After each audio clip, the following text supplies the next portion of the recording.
ladies and gentlemen, from the four corners of the world to the four corners of this ring, let's get ready to rumble! Boxing store. Best store in Europe. Boxing gloves, boxing shoes, shorts, anything boxing. Just started up a Muay Thai line, mixed martial arts, MMA, anything combat-wise. They've got it all, so shop online or in store. Champs Boxing Store is your people. Good morning, good afternoon, good evening, whatever time you're watching or listening to this, and welcome to another episode of Behind the Bell, proudly sponsored by Champs Boxing Store and in association with the British and Irish Boxing Authority. This week we're joined by Matt. Hi Matt, how you doing, mate? How's it going, Lee? You all right, mate? Yep, so it's Fury Zazova fight week. So in honour of that, we were fortunate enough to catch up with Frank Warren a couple of months ago. So let's see what he had to say. Hi Frank, thanks for joining us. Thanks, it's a privilege to be on your show. Where did you grow up and what school did you go to? I grew up in Islington in London, and I went to primary school was called Hugh Middleton. Then I went to a school called Winton, which was just off of Pentonville Road. And I then went to a grammar school in Highbury called Highbury County Grammar School. And what was your favourite subject at school? Art. Art. And you still like art now? I still like it, but yeah, I don't do. I don't do anything. I'm enrolled in one of the unis to do something a few years ago, but something happened. I didn't do it to my disappointment. I should have forced myself to do something, because I think it's really good for you to do other things and exercise your mind. Lovely. And what type of student was you? I was always in the top three for the first few years. Then after that, I used to bunk off school a lot. And I left school when I was 14 and a half. Again, a total wasted opportunity for me. And so we'll move on to what you're into now, boxing promotion. So how did it all start, and why did you choose boxing to promote? Well, I've always been a massive sports fan. I grew up in Islington. I was an Arsenal fan. I've always been into boxing. My family, a couple of my family did box, and my dad and my uncles all boxed in the army. And I had a relation, second cousin called Lenny McLean, who was in the film. I don't know if you see Lock, Stock and Smoking Barrels. He was dedicated in that film, and he got involved in fighting and asked me if I'd look after him, and I wound up promoting. It's all by accident. It wasn't by design. And so you've promoted lots of superstars over the years, past or present. Who's been your favourite to promote and why? Different reasons, they're all different characters. I really enjoyed promoting Naz at a certain stage of his career. It was exciting. He's one of my favourites. Just his entrances and stuff like that were brilliant. He was promotable. He got it. He understood what we were trying to do. So that was good. It was a good time. Fighters who probably maybe should be better known, but weren't as well known, like Dennis Andrews, who was a true warrior, lovely fella. Enzo McInerney, again, lovely fella. Then I promoted Frank Bruno. He won his world title with me. Ricky Hatton. They've all been great journeys. Joe Kawasaki. Yeah. So I had some fun. Amir Khan won his world title with me, and obviously Tyson at the moment. It's a real pleasure and enjoyment. What is a typical week running Queensbury promotions for you? I wake up get up. I'm an early riser, so I get up very early in the morning, and then I go and take my Anodins, because I know straight away it's going to be headaches all week. So that's what it's like. It's a very unique business, because you're dealing with people on a daily basis. All the people, the boxers, the people around them, their managers, trainers, they're all got different personalities and so forth. So you're basically trying to put things together. People get injured. You're trying to find replacements for fights. You're dealing with guys from street level all the way up to top executives in TV companies. So it's you're working in different environments and different areas I suppose, of social life. But nothing's the same. Nothing is the same. It's always something different. That's probably why I'm still so enthused about it, so excited about it. But I do enjoy being involved, certainly in the early stages of fighters' careers, helping to build them and helping them achieve their dreams. And if they're very successful, securing their finances and their family's finances for life. So that part of it is quite enjoyable, but it is challenging at times. But you know, if it was easy, everybody would be doing it. And where do you get time to sleep? Because as our day finishes, somewhere in the world it's their morning, and you've got to deal with like Americans and stuff like that. So sleep is for dreamers. Yeah.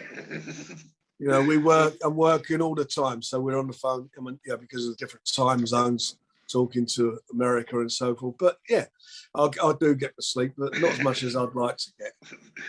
And is it scary handling millions and millions of pounds and relying on other people to say, yeah, the money's in this place, then you've got to pass it on to someone else? Listen, I grew up in a Priory Green estate, or just off Pentonville Road in Islington, in a council flat. For me, handing millions and millions of pounds is a privilege. Yeah. Better than what I was doing when I was growing up, that's for sure. The way the world's going at the moment with media and subscription TV and streaming and stuff, do you feel like you helped pioneer that with Box Nation? And do you feel like Box Nation was a bit too early? Because it's sort of the same model as what's happening nowadays, like with your DAZN, your Disney and Netflix and all that stuff. I think the streaming will take more time before it actually becomes mainstream. But you know, everything changes over the years. You know, when I got into boxing, there was no live TV. Boxing used to take place. The big shows were run what they called by the cartel in those days. Mickey Duff Jarvis and Stair and his crew, and they would put their shows on the Royal Albert Hall on a Tuesday night. And Wednesday nights there was BBC television. You used to have a program called Sports Night, and they would show the highlights of the fights the next night, and show on Grandstand, another sports program on BBC on Saturday, show the delayed rights. When I got involved, I got involved with ITV. I got them to do the live boxing on a regular basis, so that was a change. If you wanted to watch a fight from the States live, you had to go to a cinema 4 or 5 o'clock in the morning and pay 25 quid back in those days to watch it. It was a lot of money. And then I got involved with a pay-per-view and with Sky when I went to Sky, which were the first subscription channel. Sky at that time only had 3 million subscribers. I took all my stable from ITV to there. Everybody said it won't work, but we made it work. Ricky Hatton became the first boxer to go through that system and become a world champion, and probably the most popular boxer out of all of them at that stage. Since then, as you say, we've got involved with Box Nation, Satanta. I was involved with their boxing and brought that on, and now I'm at BT now, and we're moving forward. That I think at the moment the subscription or terrestrial TV is the best place for boxing, but I think the streaming in maybe in years to come it will happen.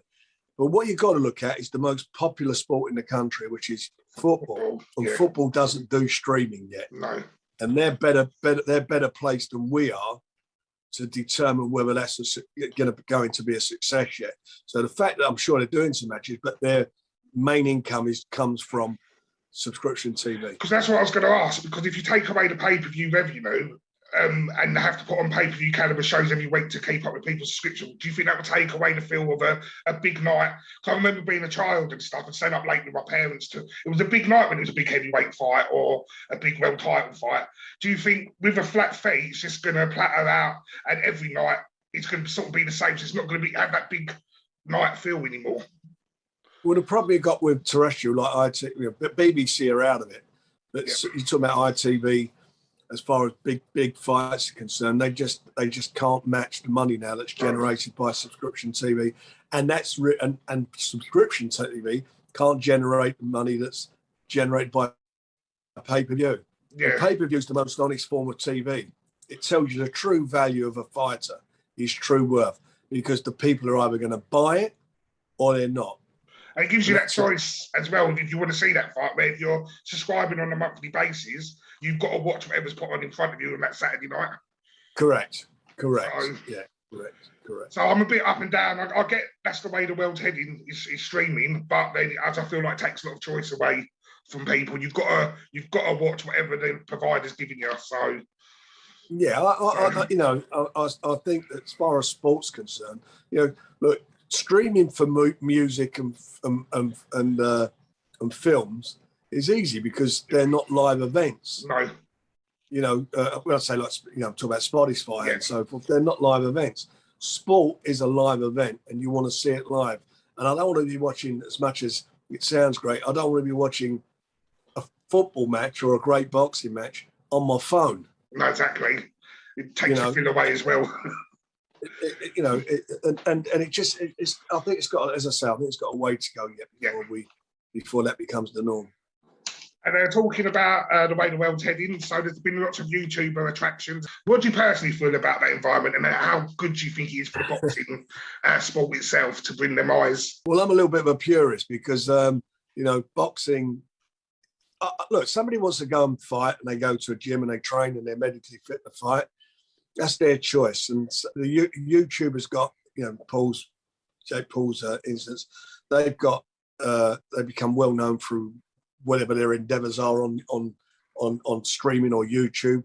Good luck to them if they want it, and if people want to watch them fight, that's up to them. It's a democracy. That's what you should be allowed to do. However, I do not confuse them with boxers at the top elite level of their game. I appreciate all their endeavors, and at the moment, as you mentioned, Tommy Fury, who's Tyson's brother, he's pretty much of a novice. They want to get it on between them. I have no problem with that because they can generate some serious money between the both of them. And who am I to stop them from doing that? God bless them and good luck to them. As long as they're medically fit to box, good luck to them. Do you think the eyes being brought to the sport is healthy for the sport from outside influences? Do you know what? It depends what people's expectations level are. If they sort of watch, maybe watching one of the YouTubers, and on that card there's a really good fighter, and suddenly they think, well, hang on a minute, this boxing looks all right. They've not been boxing fans. That's great for our sport. But I think they're totally different fans. But if we can if we can win some of those over to watch professional boxing at its best, then brilliant. That's great. So what is Tyson like to manage, and what is he like as a person? Because you see both sides of Tyson. Well, I'll promote him. He's a very nice guy. What you see is what you get. He's family man. He's also had a lot of problems in his life. I mean, they're well documented. So I'm not telling stories out of school. He had a drink problem. He was dabbling in drugs. He got so to the depths of despair that he was contemplating committing suicide, which is probably about as low as anybody could get. But he sort of got himself back together, and I think he's been an inspiration for mental health. Oh, no, 100%. Especially at the times that we're in. He's been honest about it, and he's basically said if it happened to me, it can happen to anybody. And I think he's been great from that perspective. And the boxing has been a great channel for a great. The sport has channeled all his energies and given him something to aim for. So boxing has been good for him, and he's been good for boxing. A lot of boxers, when you hear them in interviews and stuff, says if it weren't for boxing, they could probably end up in prison or in a worse situation. Why do you think boxing's such a good sport for young people to take up? Because in one way, we're trying to tell young people not to be violent, but in another way, it's a very disciplined sport. And well, I think you hit the nail on the head there. Some kids are born to be painters, some are born to be interviewers, some are born to be actors, some are born to fight, some are born to play football.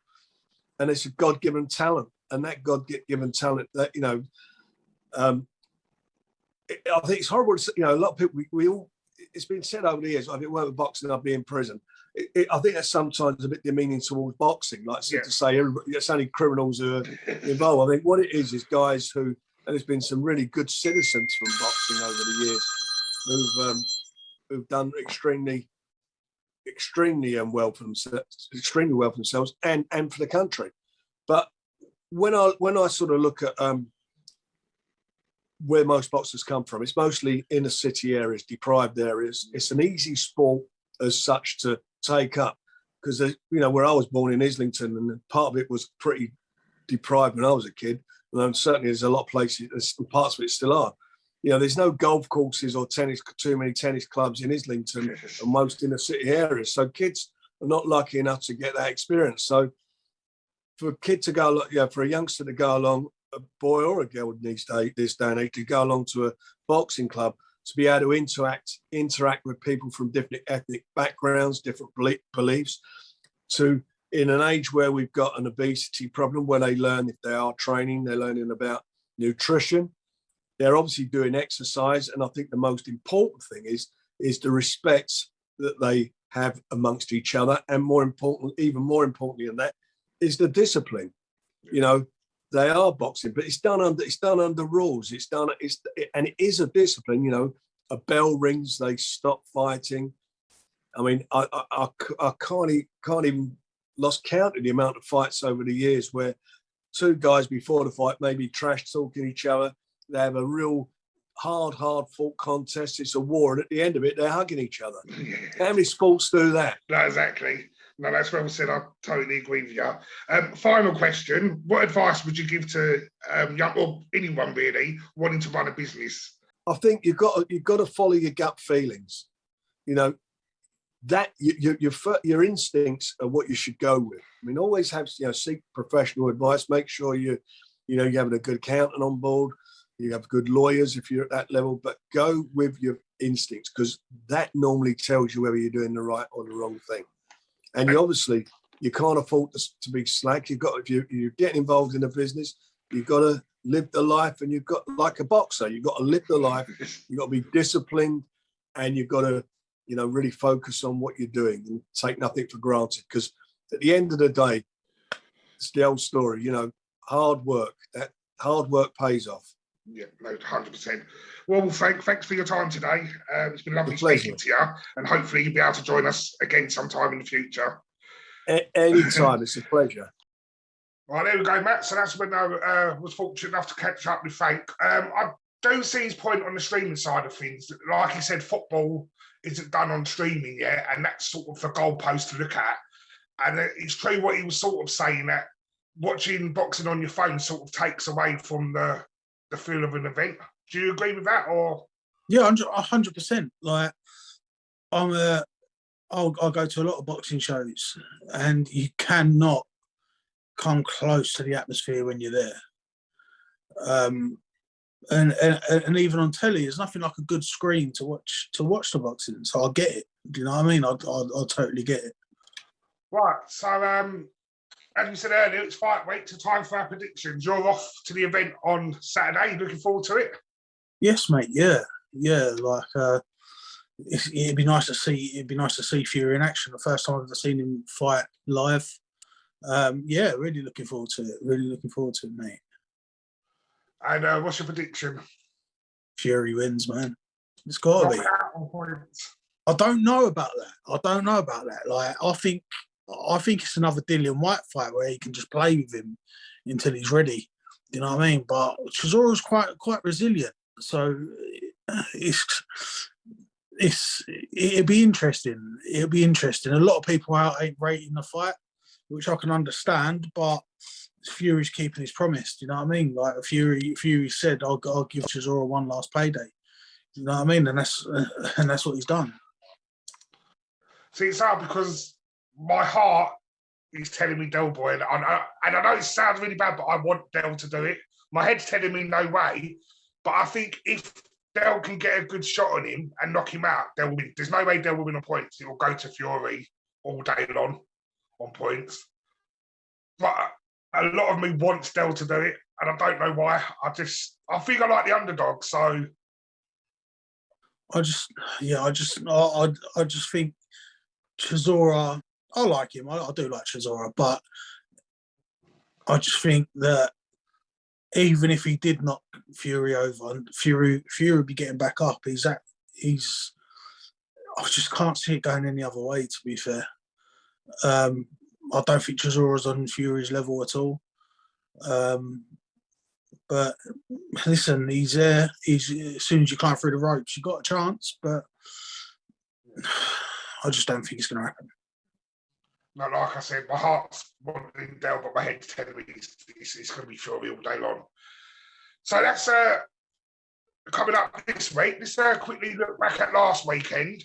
And I just want to ask your opinion on something that got quite a lot of views on our TikTok. The Dillian White Franklin situation with the gloves. I think we got about 160,000 views on the video where it showed the drama with the gloves. So Dillian's team were saying when they opened the glove pack that the gloves were already worn. Franklin swearing blind it wasn't. What does that actually matter when it comes to fight? Was that mind games, or is there a serious issue with that if the gloves were tampered with? Of course there's an issue. Sponge is broken. Right, okay. Sponge is broken. If you're going to manipulate gloves and tamper with them, like, that's a major problem. That's the difference. If I fought you, yeah, and you tampered with your gloves and broke the sponge, and I didn't, it's not a fair fight. So that's giving me more, because there's less cushion, so it'd be harder when I got yeah. Okay. Yeah. And you saw the video as well. Do you think they were tampered with? And do you think the right decision was made? I could see a little bit of it. It did look like they were, to be fair. Like, there was a bit just above the thumb that looked a bit weird. And I get the argument over the packaging, because obviously when they opened Dillian's, it was like air sealed, and the other packaging was like easy to rip open. But they obviously say they come from different factories and different. So it's like ordering Amazon and eBay. The packaging is going to be different. Do you think it was handled correctly by that bloke from the British Boxing Board? It's a dodgy area, to be fair. Yeah. You don't know if there's any corruption or anything going on. Do you know what I mean? Like, don't know. They didn't look right. What the little bit, there's not much you could see of the glove. It was just a little bit as they lifted it. I just see it. I went, that looked weird, but could be the manufacturer of the gloves. It could be, don't know. He wore them in the end, so they couldn't have been bad. But a lot of them use that to play games. So it might be a little gameplay there. You don't know, mate. You don't know. But if there is tampering, that is a major problem. But it ain't gonna go. It's gonna go unsolved now because Dillian won anyway. Yeah. And what did you think of the performance overall? I rate Franklin, to be fair. Yeah. He didn't get walked over at all. I think that fight done Franklin really good for his stock. I'm not too sure what he did for Dillian's though. Listen, Franklin is an unranked fighter. Yeah. So, and it's what I call a banana skin fight. Yeah. If Dillian wins convincingly, everyone would be like, well, so what? He was an unranked fighter. But if he lost, oh, Dillian shit, he's lost it. He's finished. So he ain't going to win either way. And it is good to get Dillian out before, obviously, a big fight next year. So just the fact that he was able to come and shake the Winvast off was good for him, I suppose, ready for next year. Yeah. But I think Dillian went in there like he was going to severely batter him. But it didn't happen like that. But he was saying that was due to, obviously, because he's got new training and stuff like that, and he was being sort of disciplined to just go for the body. So he was going against his natural reaction just to work on things that worked on in the gym. That's sort of the time and place to do it, really, isn't it, with someone like Franklin? Because imagine having a game plan like that against like your AJ or your Wilder and stuff. Oh, no, yeah, no, I'll get it. I'll get it, but really, Dillian should have been getting them out of there. I can't really see what the problem was. Do you know what I mean? Like, I don't understand why he's changed trainers, because it weren't the trainer's fault he got knocked out against Fury. No. Like, it is what it is. Unless there was something going on in the background. Again, we don't know, so I don't want to comment because it's an assumption. I only work on facts. Well, Matt, have a good time at Fury this weekend. Thank you very much, mate. I'll try my best. Hopefully I won't get wet. I mean, the course is outside, isn't it? Yeah, take your umbrella. And have a good week, mate, and we'll speak to you next week. Thank you very much, mate. I'll see you later on. Now, ladies and gentlemen, from the four corners of the world to the four corners of this ring, let's get ready to rumble! Boxing store. Best store in Europe. Boxing gloves, boxing shoes, shorts, anything boxing. Just started up a Muay Thai line, mixed martial arts, MMA, anything combat wise. They've got it all, so shop online or in store. Champs Boxing Store is your people.